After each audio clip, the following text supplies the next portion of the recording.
Isang tanong ng isang pamangkin sa Facebook tungkol sa God's will. Pagod na po ang faith ko kasi puro trials ang buhay ko. Sabi niya, I always pray but do not receive favorable answers.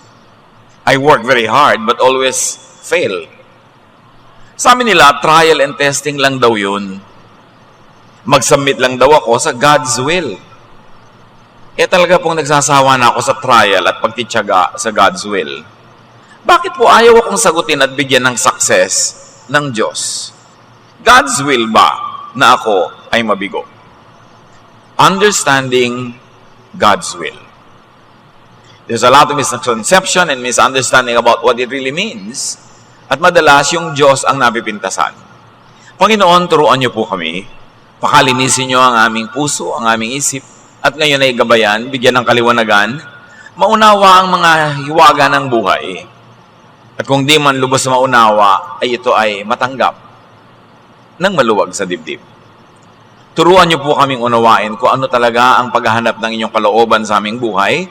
Kayo ang mangaral. At ngayon, Panginoon, nais naming gabayan niyo kami, akayin. We ask you, we seek you, and we thank you. In the name of Jesus, your Son, our Lord and Savior. Understanding God's will. Yung kalooban ng Diyos. What are the roots of confusion about God's will? Ano nga ba pinag-uugatan ng mga pagkalito tungkol dyan? Number one is faulty teaching, faulty belief. Mga baluktot na katuruan at baluktot na paniniwala tungkol dito.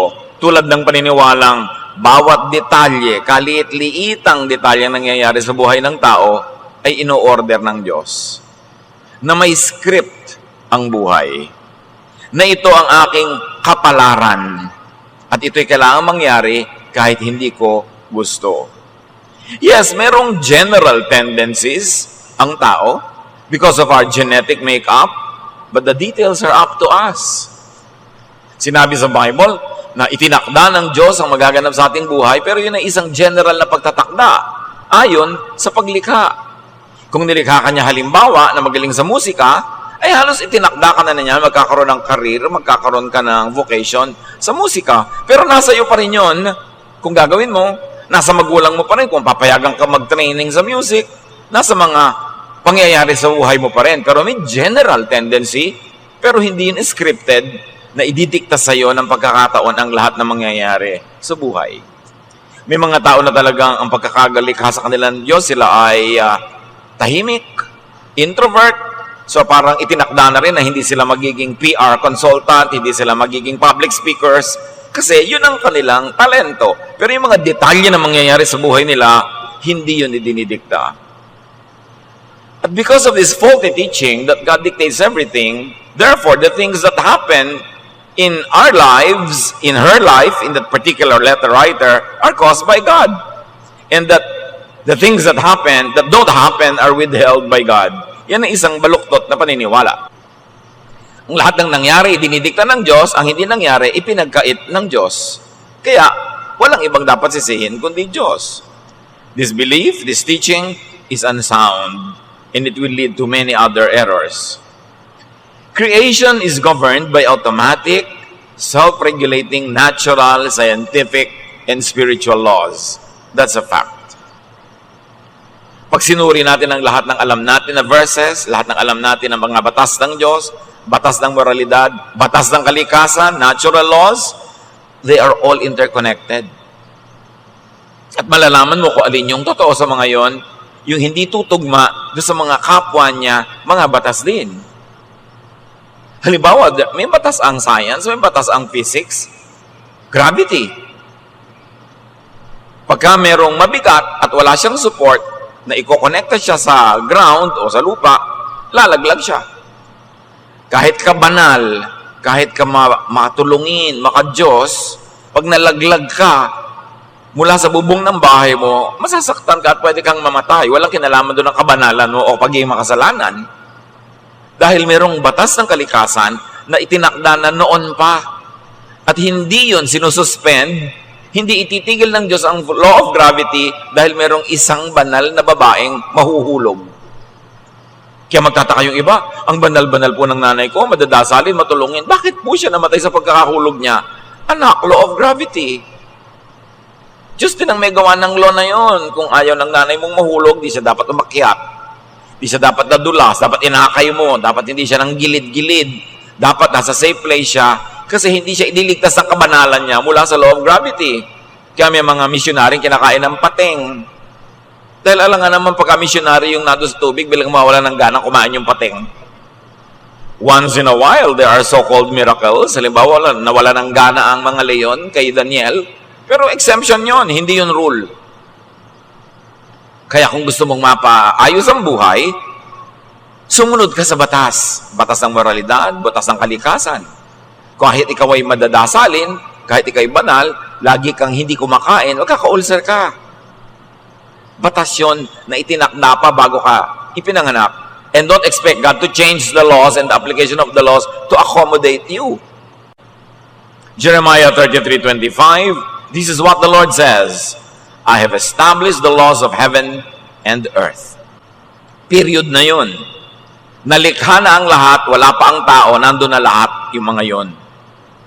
So know God's natural and automatic laws and operate within God's natural and automatic laws. Hindi yung, ikakasal po ako, buwan ng Hunyo, gusto ko garden wedding. Pastor po ang mapapangasawa ko, ako worker sa church. Ipanalangin po nating huwag umulan. Sasabihin mo sa Diyos, pigilan niya yung ulan. Wala pang tao sa mundo, ulan na ng ulan pagka ganyang panahon, tapos ikakasal ka, pipigilin mong ulan. Ba't hindi ka nalang magpakasal sa ibang araw? Sa ibang panahon? O, huwag na sa garden, sa loob na lang ng may bubong. Para hindi tayo mapagod magdasal, kada dasal na huwag umulan, panahon ng tagulan, kinokontra mo ang Diyos to accommodate your hilig. Maraming ganon. Nagtataka sila, bakit po may mga mananampalataya na nandun sa isang building na sunog, pati sila nasunog? Law of combustion, nandun sila. Hindi ka i-exempt. Yung pag-exempt dyan, yun na tinatawag na himala. Tandaan nyo, ang himala, exceptional yon, hindi yon ang karaniwan. What happens to all of us is the result of the interactions of all automatic laws, especially our own actions and the actions of other people. Kung minsan naman, pabaya ka, pero nagkataong mayroong isang matipunong lalaking nandun na sinalo ka mula nung nahulog ka sa building, nagkataon nandun siya at malakas siya, kaya hindi ka rin namatay, hindi ka nadurog, pwede mangyari yon kasi hindi ka nag-iisa sa mundo. Ang ginagawa mo, para kang bola sa billiard table. Babangga ka sa iba, magbabangga-banggaan, lahat yun may interconnection. Hindi pwedeng may exempted na isang bola doon na hindi sa tatabla ng mga banggaan. Kaya kung minsan, ang ayos-ayos mo sa buhay, tas ang napangasawa mo, saksakan ng gulo sa buhay, damay ka kahit ka banal. Interconnected ang buhay. Morality does not suspend the laws of physics. Scientific laws are the purest of all laws. At hindi yung pwedeng palitan kahit ang religious law. Kasi ang lumikha ng mundo ay siya din ang Diyos na dapat ay pinagmumula ng mga religious laws. So kung may mga religious laws na hindi sang-ayon sa natural law, ibig sabihin, may mali sa paggawa ng law na yon, sa pag-develop, sa pag-interpret, sa pag-apply ng mga tao na namamahala ng religious belief. Pero yung ginawa ng Diyos, hindi pwede pakialaman kahit ang relihiyon. Kasi nauna yun bago pagkatao. Dapat ating igalang yun. Igagalang mo yung genes or genetic makeup ng isang tao. Bakit po dasal ako ng dasal para sa asawa ko na maging mabilis kumilos at matipuno at masigla? Yung genetic makeup niya, yun ang kanyang, mabagal talaga siya magsalita. Mabagal kumilos. Mabagal mag-isip. Hindi yan nadadaan sa dasal. Ang ipagdasal mo maging patient ka sa kanya. Kasi yun ang nature ng tao. Yung human nature, tapos gusto mong baguhin sa dasal, nababago, nafa-fine-tune. Halimbawa, red, pero gusto mo lang matingkad na red o medyo hindi matingkad na red, pero red pa rin. Hindi pwedeng gawing green yung red. Kaya yung tao nafa-fine-tune sa pag-aaral, sa pagsasanay, sa disiplina, sa alang-alang sa'yo, pero hindi mo totally pwedeng ibahin. Kasi merong inborn nature ang tao. At sinabi niya sa Psalm 135, You created me when I was still in my mother's womb. Nothing about me is hidden from you when I was made in the secret place. So, Diyos ang gumagawa sa tao. So, pati sa pagpili na magiging career ng tao o magiging vocation, ikagalang mo yung inborn nature. Kung ano talaga ang likas niya, mas magsasucceed siya doon. Ecclesiastes 6:12, For who knows what is good for a person in life? During the few and meaningless days, they pass through like a shadow. Ang totoo, wala naman talaga nakakaunawa ng lubos ng mga hiwagang niya ng buhay. Hindi dapat pinoproblematize kung walang solusyon. Hindi dapat itinatanong kung walang sagot. Kasi mapapagod ka lang. Ecclesiastes 8:6, For there is a proper time and procedure for every matter, though a person may be weighed down by misery. Yan ang batas ng Diyos. Batas ng kalikasan. May tamang panahon at may tamang paraan para sa lahat ng bagay. Tama nga ang paraan mo pero mali ang panahon, hindi pwede. Tama nga ang panahon pero mali ang paraan, hindi rin masyado magtatagumpay. Dapat tama ang panahon, tama ang paraan. Ecclesiastes 8:14, There is something else meaningless that occurs on earth. The righteous who get what the wicked deserve, and the wicked who get what the righteous deserve. Sabi niya, meron pang kabalintunaan sa buhay. Kung sino pa yung masama, yun ang yumayaman. At kung sino pa yung mabuti, hindi siya yumayaman. Pero paminsan-minsan lang yun, hindi laging totoo.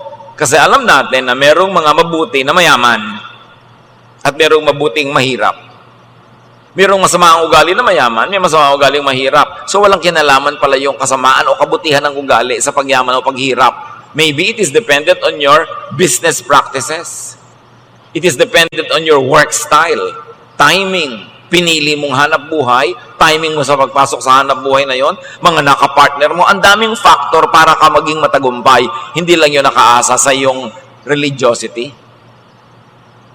Akala kasi ng iba, kung mo ipinanalangin, kung mo sila ay makadiyos, magsasakit na sila sa lahat ng gagawin nila. Eh, hindi pala marunong mag-accounting, hindi marunong magkwenta.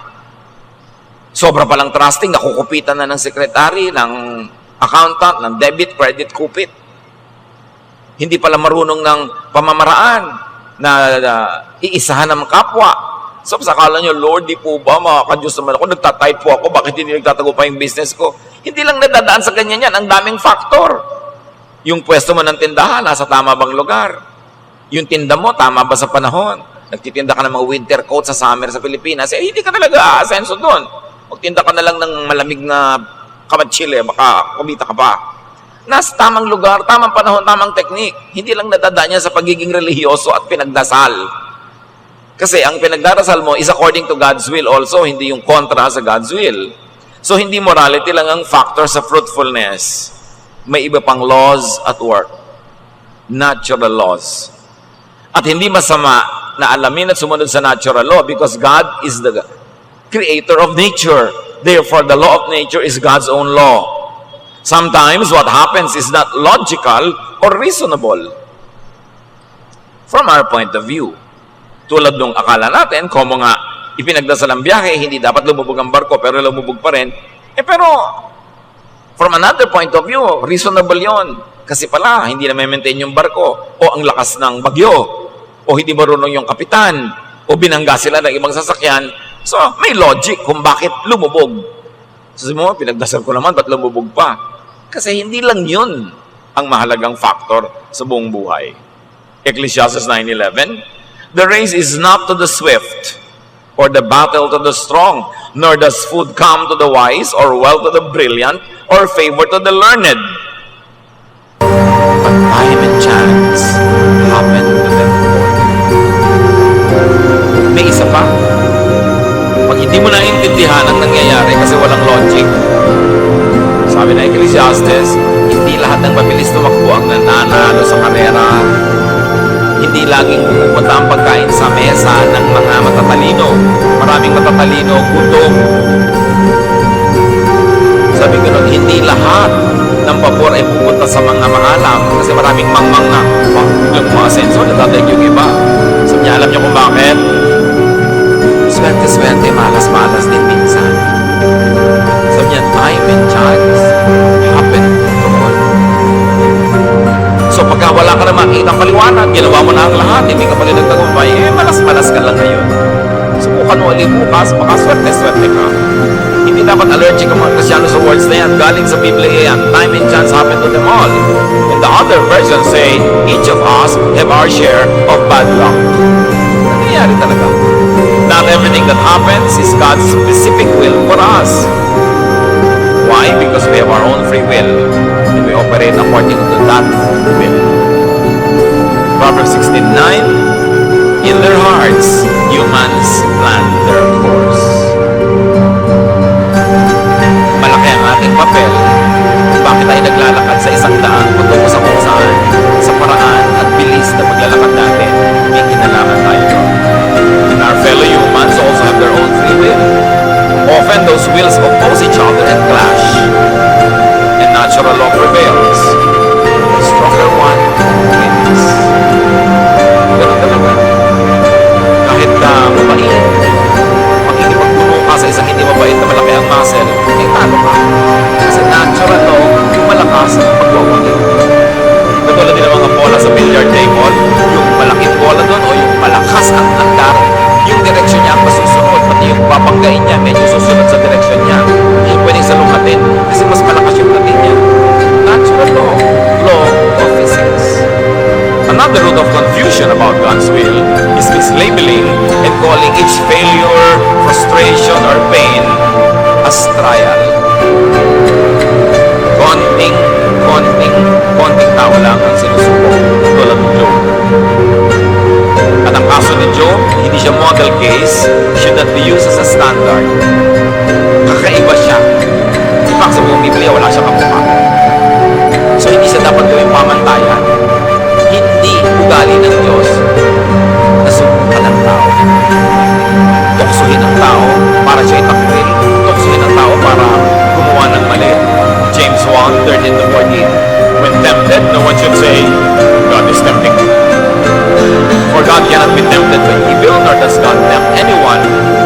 But each is tempted when, by his own evil desire, he is dragged away and enticed. So sabi, tinutukso ka ng Diyos, sinusubukan ako ng Diyos. Hindi ka na ng Diyos. Natukso ka kasi gusto mo. Pwede ka man tuksoin sa ayaw mo. Kaya ka lang natukso kasi gusto mo. At tapos, yung kagustuhan mo, yung sinunod, kaya nanalo yung tukso. Hindi mo dapat sisihin ang Diyos doon. Tayo ay responsible for what we do. Hindi ka nag-aaral, mapagsak ka sa test. Hindi ka handa sa interview, pwede kang hindi pumasa. Most people just receive the results of natural law, of human will and chance. Tandaan nyo, nagsasama-sama yun. Natural law, human will, and chance. Kasi meron naman na ang natural law talaga. Ang lakas-lakas ng bagyo. Hindi ka dapat mamangka. Tapos meron pa rin matigas ang ulong na mangka. At pagkatapos talaga nagkataon na sa lahat ng dinaanan ng kanyang bangka ay doon humihina yung hangin, nakasurvive siya. Kasi nagtulong-tulong yung natural law, yung will niya, at saka yung chance. Pero hindi laging gano'n na nangyayari. Kaya dapat, when all things are equal, and you have no strong conviction that you will be exempted from natural law, better just obey natural law. And God does not usually single out a person to fail or to suffer just for trial or testing. Hindi naman tayo pinaglalaroan ng Diyos. Nalalagay tayo sa pinupuntahan natin kasi nagpunta tayo o may humatak sa atin o nabunggo tayo na ibang papunta doon, whichever. Romans 2:11, for God does not show favoritism. And in reverse, wala ding negative na paborito ang Diyos, na paborito kanyang pahirapan, paborito kanyang subukan. In our attempts at success or in our other projects, just do your best. Pray, hope, and then accept the result. Yun ang susi sa katiwasayan, kapayapaan, at kaligayahan. Always do your best. Because when you do your best, you increase your chances at success. Pero hindi yun guarantee. So, dadagdagan mo ng prayer, at tingnan mo kung anong nangyayari. Pagkatapos, kung ano man ang mangyari, tanggapin mo na ako ka na makipagtalo sa Diyos, makipagtalo sa bulkan, makipagtalo sa hangin. Tanggapin mo, at kung hindi ka masaya, bukas ulitin mo uli. Keep trying. Sayang ang oras sa pakikipagtalo sa kalikasan, sa mga bagay-bagay na tapos na.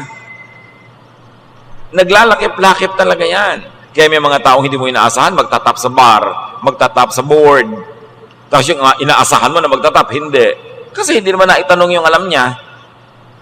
Pero ang galing-galing, bumabagsak. Kasi sa dinami-rami ng tanong, yung mga hindi niya pinag-aralan ang naitanong, o kung bakit aral na aral siya, yung pinag-aralan niya itinanong, nung oras ng exam naman, masakit ang tiyan niya, masakit ang ulo niya, kung ano nangyari sa kanya, hindi tayo nakasagot ng tama. O kaya, yung nag-check ng papel niya, nagkakamali-mali ng pag-check. Alam niyo ba na kahit na sa mga medical results, yung mga bumabasa ng mga x-ray, bumabasa ng mga lab test, ang dami-dami nilang binabasa, nakapila. Kung minsan, napapatamang humikab siya nung dumaan yung x-ray plate mo. Pwedeng makakita bigla na kung anong sakit yun, wala naman pala, ikaw takot na. So, repeat the test. O pwedeng yung machine nag-fail. Ang daming factor. Maraming factor na naglalaro sa buhay natin. Kaya dapat subok ka ng subok, ulit ka ng ulit, kung ayaw mo, nung nakikita mo. Hanggang sumaya ka, o kung talagang ayaw niyang pasayahin ka, turuan mo sarili mong tanggapin para ka sumaya. Kasi ba't ka makikipagbuno sa bato? Bakit ka makikipagtalo sa nangyayaring hindi mo naman kayang kontrolin? And we should not blame God for the frustrations of daily life. Galatians 6:7. Do not be deceived. God cannot be mocked. A man reaps what he sows. Inaani ang itinatanim.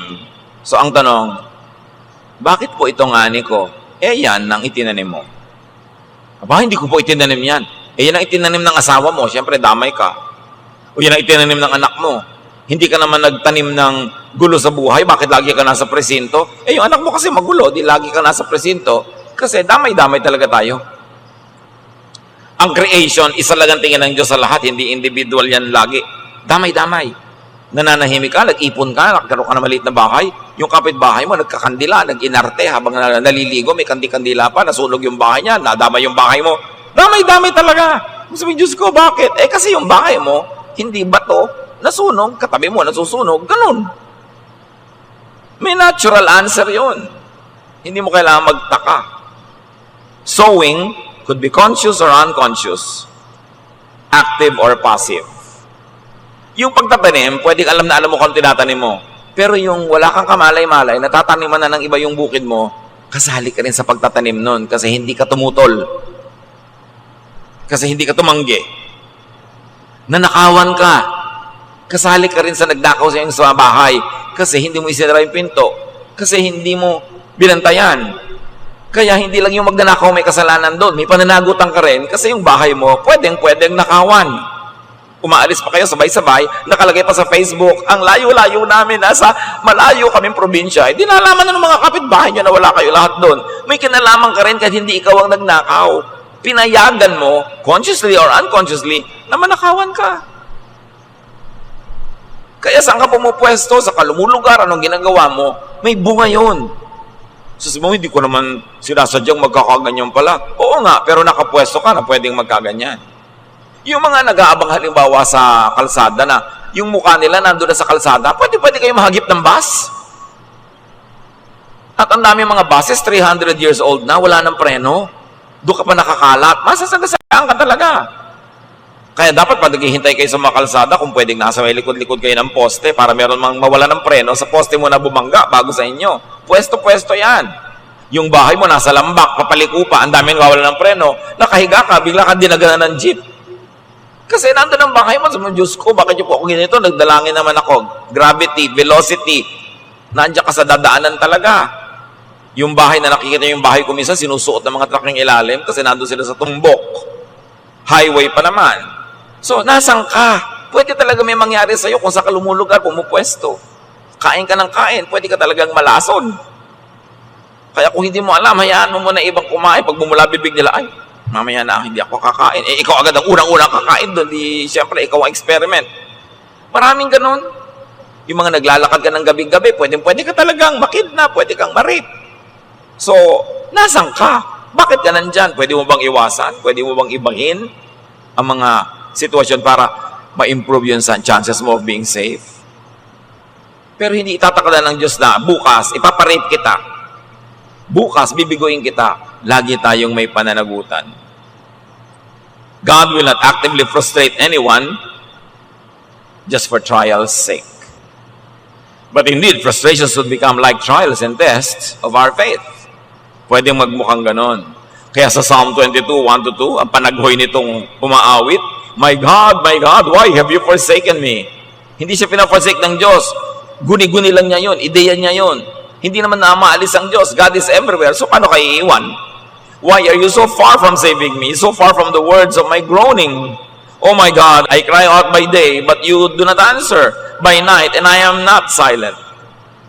Sabi niyo, God, I cry and you don't answer. Sabi, nag-answer na ako, no. Ano palagi mo? Hindi ako sumasagot, kaya lang gusto mo lang madinig na answer, yes eh. Ang layo-layo mo, O Lord. Laging gano'n, merong, Tito, para po ang layo sa akin ng Diyos. Pastor, para po ang layo ng Diyos. Teka. Baka naman ikaw malayo sa Diyos. Nagpe-pray ka ba? Hindi po. Umattend ka ba ng Bible study? Hindi po. Gumagawa ka ba ng mabuti? Hindi po. Nag-church ka ba? Hindi po. Hindi ikaw ang lumalayo. Kaya ang feeling mo, Diyos ang lumalayo sa iyo. Ba't ka lalayuan ng Diyos? Ang pupunta ang Diyos. Eh, punong-puno ng Diyos ang lahat-lahat ng nilikha niya. So, guni-guni mo lang na malayo sa iyo ang Diyos. Kasi ikaw ang malayo. Activities, yung mga ginagawa mo, nagpapalayo sa iyo sa akala mo. Pero wala kang pwedeng puntahan na malayo ang Diyos. Pero pag namumuhay ka ng labag sa kalooban ng Diyos, nararamdaman mo at niloloko ka ng sarili mo na lumalayo sa iyo ang Diyos. Tapos sa Diyos ka pa magtatampo. Feeling bad about God or getting angry at God would only worsen one's situation. Huwag kayong magtampo sa Diyos. Hindi kayo mananalo. Isipin mo, ba't nangyayari ito? Hanapin mo ang iyong pananagutan o pananagutan ng mga malapit sa iyo at siguradong makikita mo yon na self-manufactured ng tao ang kanya mga problema. Psalm 42, 9-10, I say to God, my rock, why have you forgotten me? O ginawa pa niya ngayon makakalimutin ng Diyos. Why must I go about mourning, oppressed by the enemy? My bones suffer mortal agony as my foes taunt me, saying to me all day long, where is your God? Kadalasan yung ganon, sinasabi mo, nililibak ako ng mga kaaway ko, tinatanong, nasaan ang Diyos mo? Nasaan siya? Actually, ang totoo nun, madalas yung tao ang nagtatanong sa sarili niya, nasaan ang Diyos ko? Nagda-doubt na siya. Kasi nga, naglalayo siya ng sarili niyang loob sa Diyos, kung ano-ano ngayong papasok na guni-guni sa kanyang isip. Foe could be one's self-doubt, not other people. Yung tinig mo rin na nanggagaling sa iyong dark self and dark side. But you know, no matter what happens in life, whether what you want to happen happens, your plan happens, or not, there is hope. Kasi every day, may bagong pagpapala ang Diyos, may bagong pagkakataon, may bagong rearrangement of the universe. Nag-iiba-iba, nothing is permanent. Hindi ka tagumpay kahapon, pwedeng ang timpla ng araw na ito ngayon ay bagay sa iyo. Laging may pag-asa. Psalm 121, 1-2, I lift up my eyes to the hills. Where does my help come from?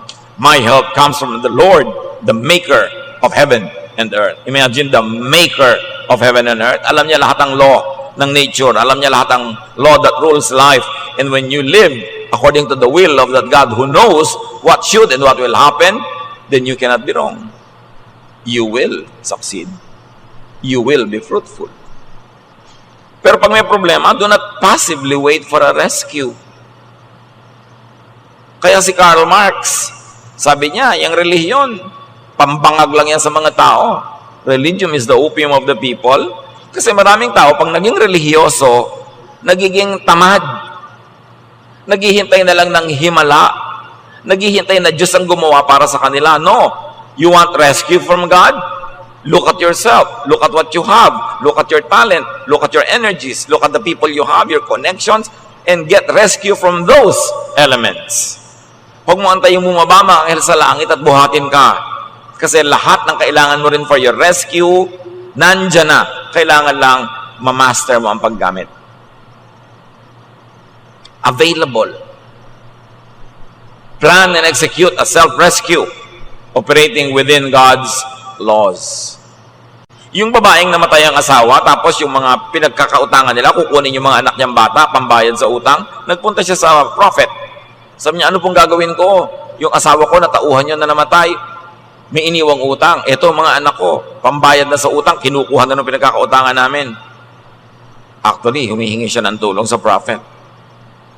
Sabi ng prophet, what do you have at home? Yun ang tinanong, what do you have? Konting langis po. O bueno, manghirap ka ng maraming lalagyan, isalin mo ng isalin yung langis na yan. At gano'n nga nangyari.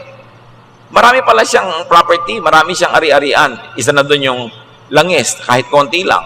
Tapos yung PR niya sa mga neighbor, nakapanghiram siya ng mga lalagyan. May anak pa siyang pwedeng utusan, tumulong sa kanya. So, what do you have at home? I have a little oil, I have neighbors, I have my sons, I have my energy. So yun ang ginamit para siya magkaroon ng maraming surplus oil. Naibenta niya, nagpapayad siya sa utang, at may sobra pa. Laging ganun mga kapatid, nasa problema kayo, what do you have? Meron ako kailangan bayaran, lagi agad tayo. May pera kaya si ate, may pera kaya si kuya, ikaw, what do you have? Pwede ka maglaba para sa iba, pwede ka maghugas ng kotse, mga supan. What do you have? Ang solusyon sa problema muna, bago mo yung iba, ikaw, anong meron ka na bigay ng Diyos? Para masolve mo yan, hindi lagi kang naasa. At ang problema sa mga sobrang religyoso, sobrang palaasa sa langit. Kaya importante, kung kasabihan na nasa tao ang gawa, napakatotoo. Kailangan gumawa ka. Kasi binigyan ka ng Diyos ng kakayahan gumawa. Di ba dahil sobrang tanda, sobrang bata, o sobrang may sakit, yun ang nangangailangan ng tulong. God's will seems to be everything permissible to happen within the life systems God designed, including inputs from nature and other living beings.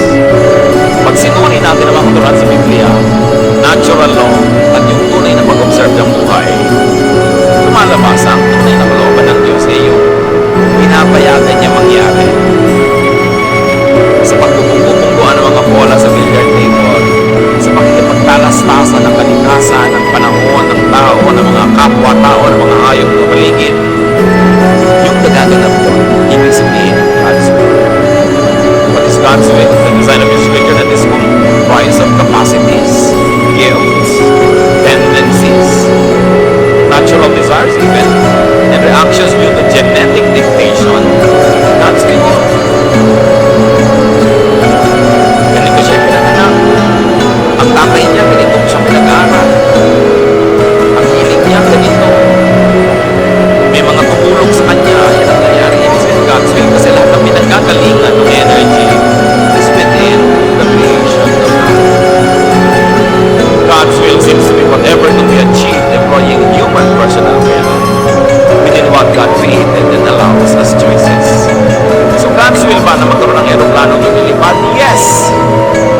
Kasi nakasulat na sa law of nature, the law of buoyancy, the law of speed. Bakit lumilipad ang aeroplano? Sa speed. Tapos pag hinangin niya yung pakpak, dahil mabilis ang takbo, tataas. Bababa yung aeroplano pagka hinangin ulit yung pakpak. Kasi may law na-discover ng mga scientists dyan. Dahil science is God's prophet. Ang mga scientists are God's prophets. Kasi nabidiscover nila yung utak ng Diyos, yung design ng Diyos. Bakit ang sa kasabili pag hinulog sa isang palangga ng tubig, lumulubog? Kapag laki-laki ng barko, lumulubog sa dagat. Law of buoyancy, the displacement of water by the weight of the thing that's displacing it. Whichever is greater will determine kung lulubog o lulutang ang barko. At siyempre, shape. Ikaw yung barko mo, butas, apasukin ng tubig, lulubog. Law of nature. Halos natin matidiscover, nandun na dati yung laws na yun. Nakita lang nung nakakita nung discoverer, nung designer, nung scientist, yung walang bago sa mundo. Sabi sa Ecclesiastes, there is nothing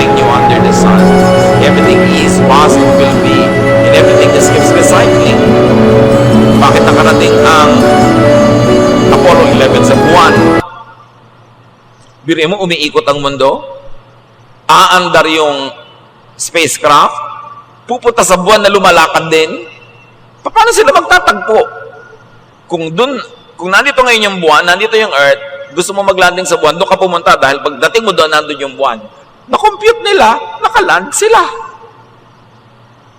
Law of God yun. Hindi yun kontra sa Diyos. Kasi God designed the heavenly bodies. Consistent ang speed ng pag-andar ng mga heavenly bodies in space, pati pag-rotate. Kaya pwede mong iplano. Kaya dapat nagpaplano ang tao. Maraming alam ang tao. Yung hindi marunong magluto, anong gagawin niya sa bawang, sibuyas, kamatis? Lululunin niya lahat. Pero yung marunong, pwede niyang igisa, pwede niyang dagdagan ng ibang bagay, dagdagan ito, nagkakaroon ng iba-ibang timpla. Kaya dapat marami kang alam. Nalalaro-laro mo ang laws. Kaya ganun yung magagaling na cook. Tiningnan lang yung ref, ang dami-dami mga tira-tira.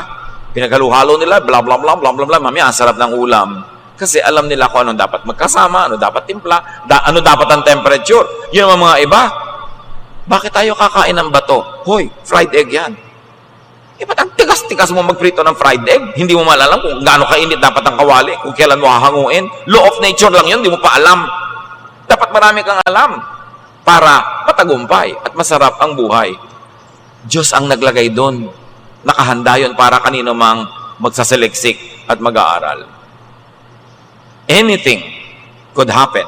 Anything that could result from the interactions of all these elements in life. The possibilities are nearly as infinite as God is.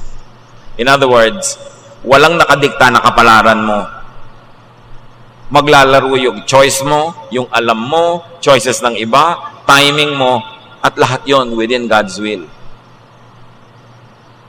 While it is possible for the divine to make specific calls, tinatawag ka, or specific context for some with specific purpose, at specific time frames, that kind of impose God's will is not typical and definitely not the rule for all. Pwedeng meron talagang pinili ang Diyos na paggawain ng isang bagay, gusto niyang malagay ka sa ganong sasakyan, magpunta ka sa ganong lugar, at may kausapin kang ganong tao. Pwede rin mangyari yon kasi Diyos siya eh. Pero bihira yon. Madalas, nandun lang tayo kasi pumunta tayo, may humila sa atin, o inanod tayo patungo ron. Yun ang mga dahilan. Bihira yung Diyos mismo ang pumipili kung ano mangyayari. Yun ang tawag doon, miracle. The suspension of natural and logical law. But once again, a miracle is an aberration of nature. It is an exemption. Hindi siya dapat laging asahan. Pwedeng hingin, pero kung hindi ibinigay, huwag ka magtampo. Kasi hindi obligado ang Diyos to suspend natural law to make a miracle for you. Kung kailan may sakit ka na, humihingi ka ng himalang gumaling ka, ang dami mo nang kinain na bawal. Ang dami-dami mo nang ginawang masama sa katawan mo, tapos kayo ang lalala mo na, hihingi ka ng himala. Kung binigyan ka, salamat. Pero kung hindi, tanggapin mo. Kasi napunta ka dyan dahil merong karing pananagutan. As such, there could not be one specific destiny for anyone. Like one specific pre-chosen life partner that you have to meet serendipitously. Yung sino kaya ang itinakda? Siya na kaya ang itinakda sa akin ng Diyos? Siya kaya ang itinakda? May nakatakda sa iyo talaga. Halimbawa, mahilig ka sa masayahin na tao. So may maraming tao. Milyones, baka bilyon yung mga nakatakda para sa iyo. Walang nakaspecify kung alin yon. Kasi kahit alin doon pwede. Ngayon, hindi ka na umaalis ng bahay, yung magpuputo lang na dumadaan sa bahay niyo ang nakikita mong masayahin, yun siguro ang mapapangasawa mo. Kasi nilimitahan mo yung choice. Pero kung ikaw sana'y nagtinda ng puto, ikot ka ng ikot sa buong bayan, ang dami pang nakitang choices. Pero doon ka pa rin pupunta sa gusto mo. Liba na lang. Hindi mo nang gusto itong babaeng to, ginalaw-galaw mo, napikot ka tuloy. Ayan, kahit hindi mo siya gusto, napunta ka. Kasi pananagutan ka rin. Is that within God's will? Yes. Because that's within natural law. Nandun ka, nandun siya, may ginawa kayong kung ano, napahamak ka, natural law yun. Cause and effect. If P, then Q. Sabi sa trigonometry. Kala mo naman, may natandaan ako sa trigonometry. So, napakahalaga yun. Any As such, there could not be one suffering or happiness that is God's specific will for a person. Walang assignment na lungkot o saya para sa'yo. Ginagawa mo yan. Walang taong biktima. Kasi kahit binibiktima ka na, pwede namang hindi mo tanggapin eh. Inaapi ka, pwede ka namang hindi paapi. Kinakawawa ka, pwede mo naman layasan yung nangangawawa sa'yo. Nandiyan ka, kasi pumapayag ka. So may pananagutan ka pa rin. Kasi kung merong script, if there are people who are destined to suffer this way, that would make creation just glorified robots. Eh, hindi naman robot ang ginawa ng Diyos, tao may sariling kalooban. Si Adan at si Eva nga, sinabihan na, huwag nyo itong kainin, kinain pa rin nila eh. May kalooban. At nung kinain naman nila, hindi naman sila pinatay. Sabi nila, ay, hubad kami, ay, nakakahiya. Ginawa pa sila ng Diyos ang damit. Ganun mapagmahal ang Diyos. Hindi nyo ako sinunod, pero dadamit ako pa rin kayo. Meron tayong will. Nandiyan ka.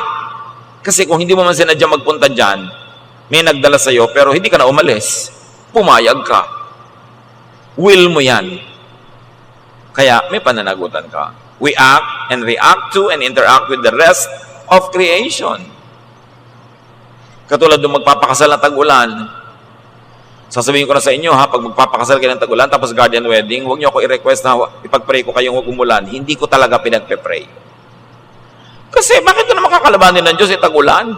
Sinasuggest ko na nga, nandun na kayo sa basketball court, o sa barangay hall, o sa Malacanang Palace, may bubong, ayaw mo pa rin. Pag umuulan, sorry. Ganyan talaga. Kaya dapat ang trahe de boda mo, pag tag-ulan, kapote. Ang shoes mo dapat, bota. Ay, nakita ko na lahat ang uri ng kasalan. Mga sapatos sa tatakong na lumulubog sa putik, hindi mabunot-bunot, hanggang buhat-buhat na ng mga abay yung mga sapatos nila. Nakikita ko, sabi ko, pinili nyo kasing tag-ulan. Hindi ko naman sinasabing buting sa inyo. Aawa din naman ako dahil hindi natutuloy yung plano nila. Pero antikas ang ulo. Lalabanan mo yung nature.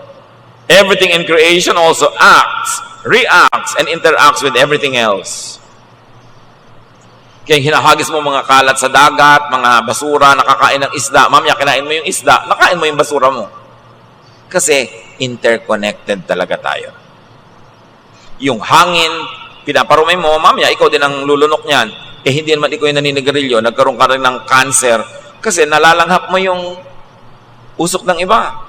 Yung iba naman, may usok, may usok. Pero ba't di mo puntahan yung naninigarilyo? Nausukan ako, huwag dito manigarilyo. Hindi, pumapayag ka, reklamo ka, pero ayaw mo kumibo, magdusa ka, magka-cancer. Kasi dapat naninindigan ka para sa sarili mo. Tulad ngayon, may batas. May batas na hindi na pwedeng naninigarilyo kahit saan na lang. Restaurant, meron pa rin pumapayag, naninigarilyo yung client. Ipatawag mo yung may restaurant kasi pwede mo ipakulong yung may-ari ng restaurant pag pinayagan niyang may naninigarilyo sa kanyang restaurant. Kahit ang dami nila, nag-iisa ka lang, ang batas sa kakapanig sa'yo. Pinalaki kasi ng nanay mong mahiyain, hindi ka na kumikibo, magka-cancer ka. Pumapayag ka. Will mo yun. Yun yung permissive will mo o yung unconscious will. Kahit hindi mo ginawa, pero pumapayag kang ginagawa nila, kasali ka na rin sa gumagawa nun. Any and every fruit of such life exchanges, their combinations, sums, derivatives, compounds, mixing, remixing, are all God's will. So God's will ba na mayroong barko na punong-puno ng mga kabataan na nag-camp, lumubog? Law of gravity Baka overloaded sila. Hindi na-maintain ang barko. O masama ang panahon. O kasi selfie nila, lahat sila nasa isang gilid ng barko, tumiwarik, lumubog. Yes. Law of physics. Pero hindi inisip ng Diyos na, pag nag-camp kayo, papalubugin ko yung barko para kayo mamatay lahat. Siyempre, hindi ganun yung God's will. Pero yung ginawa mo within what nature will allow, and it happens to you, yes, it is God's will. Because God is the law of nature. And you don't expect God to suspend the law of nature just because you're careless. You've got to master the law, use it to your advantage, and then you will be fruitful. Sa law, the lesson really is to know God's natural and moral laws. Kasi yung natural law niya, moral law yan. Know God's will so that you will live and move and operate within that will. Operate within those laws. para ka mapabuti. Do your best. Change for the better what could be changed and accept what could not be changed. Paminsan-minsan sinasabi mong ganyan lang talaga ang buhay. Pero after you have already done your best, not before. Yung wala ka pang ginagawa, sasabihin mo, ganyan lang talaga buhay. Hindi mo pwedeng sabihin yun. Gawin mo muna lahat ng kaya mo at hindi ka pa rin nagtagumpay ng paraang gusto mo, doon mo palang masasabing, ganyan lang talaga ang buhay. Time and chance happens to all. So in your life, within God's will, minimize pain. That is within God's will. God does not want us to suffer. Maximize pleasure. God designed us to have pleasure and to enjoy it, and then do the most good. That pleases God. You can never go wrong when you're in pursuit of this, to minimize pain, to maximize pleasure, and to do the most good. And in life, to live in the center of God's will, employ the most correct and timely technique. Dapat tama ang technique mo, correct pa. Ecclesiastes 10:10, if you don't sharpen your axe, it will be harder to use. If you are smart, you'll know what to do. So, mahirap daw gamitin ang isang tool na hindi matalim. So, kung smart ka, patalimin mo. Sa konting effort mo, marami ka nang mahihiwa, marami ka nang mapuputol, marami ka nang magagawa, kesa yung tool mo masyadong defective. So, even our success in life, our failure, our slow and little failures or successes, depend on our methods, on our tools, on what we know and don't know. Kaya terrible yung taong masyadong walang alam. Konti ang tools mo para ka maging mabunga, maging matagumpay, at maging masaya. God's will is that you will have a life that is abundant, happy, fruitful, peaceful. But you've got to respect all the laws of God, natural, moral laws. At gawin ang pinakatama. At pag nabibigo, try and try. Keep trying. Kasi timing lang kuminsan yung problema, hindi yung method. Dear Lord, teach us to operate within your will, which really means we should know your laws. Your moral laws, ano talaga ang good na nagbubunga ng good, ano ang bad na nagbubunga ng bad, alamin namin ito at aming sundin. At alamin namin ang scientific and natural laws. Maging maalam kabit parunong, huwag namin pagbanggain ng religion and science because you are the foremost scientist. You created all of the scientific laws. At habang ito'y nalalaman namin, nagagamit namin to our advantage, we live in the center of your will. Pag-isipan natin, pagbulay-bulayan, ipanalangin kung ano ang sinasabi sa atin ng Panginoon tungkol sa topic na ito at kung paano tayo makakapamuhay in the center of God's will, with abundance, with peace, with happiness, with joy. Lord, as your people ponder these things, may your wisdom continue to rule our minds, to speak to us, to guide us. Be with the Lord in silent reflection.